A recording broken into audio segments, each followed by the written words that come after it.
இன்றைக்கி நம்ம என்ன பார்க்க போகிறோன்னா ஒரு மணிலா விவசாயியோட வாழ்க்கையை பற்றி தான் பார்க்க போகிறோம். அதுக்கு முன்னாடி ஒரு திருக்குறள்லேருந்து ஆரம்பிச்சுப்போம். சுழன்று ஏர் பின்னது உலகம், அதனால் உழுந்து உழவே உழவே தலை, ஏருக்கு பின்னாடி தான் உலகமே அப்படின்னு சொல்லிட்டு திருவள்ளுவர் சொல்கிறாரு. நாம் இன்றைக்கி ஐயா, உங்கள் பேர் என்ன ஐயா? சக்திவேல். என்ன ஊர் ஐயா நீங்கள்? கொம்பூர். எந்த தாலுகா வட்டம், என்ன டிஸ்ட்ரிக்கு? விழுப்புரம் தாலுக்கா, வானூர் வட்டம். வானூர் வட்டம். ஐயா, இதுக்கு முன்னாடி இந்த நிலத்தில் இதுக்கு முன்னாடி நீங்கள் என்ன போட்டிருந்தீங்க ஐயா? பூஞ்செடி போட்டிருந்தோம். பூஞ்செடி போட்டிருந்தீங்க. கேப் எதனா விட்டிங்களா ஐயா நடுவில்? எதுக்கு?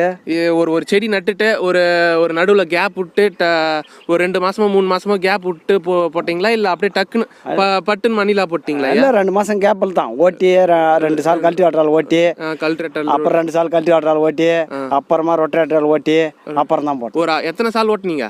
6 சால் வரும். எவ்வளோ காசாச்சு? ஒரு ஏக்கருக்கு பார்த்தீங்கன்னா ஒரு ஏக்கருக்கு ஒரு ட்ரிப்பு ஓட்டினா 2000 ஆகும். ஒரு ட்ரிப்பு ஓட்டினா 2000